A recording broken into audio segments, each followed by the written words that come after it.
Hvala ti, Stefane. Sa tobom sve nekako izgleda vedrije, iako je noć. A kod mene je nekako sve kao jedna duga, tamna noć. Lepe i same žene bez muške zaštite u Srbiji. I svuda, ako ćemo iskreno, lako postaju tuđe žrtve. To ti vidiš tako, drugi ne. Ja nemam ni bogatog oca, ni brata, ni muža. Nikoga za mene i za moju Sofiju. A uvek se nađu oni koji lešinare kada osete tuđu nesreću i bol. Jedan takav ženskog roda se ostrvio na tvoju ćerku. Šta se desilo kod tatine u kancelariji? Rekla sam mi da Sofija više neće dolaziti u firmu. Gogu, ja hoću da je raskrinkam. Ja znam šta ona radi.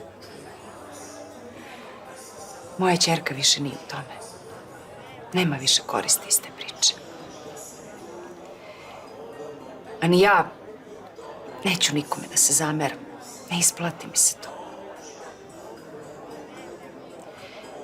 Ja sam žena kojoj je sudbina namenila, pa, tešku sudbinu.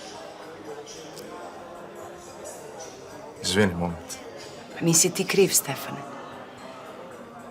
Sem ako si ti moja sudbina.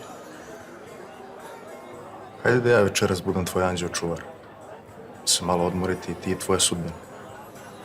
Sigurno si premoran. Vodim te kod mene da spavaš. Znam da više ne možeš kod Slobe i da nemaš gde. Stefane. Imam nekoliko soba i svaka ima ključ.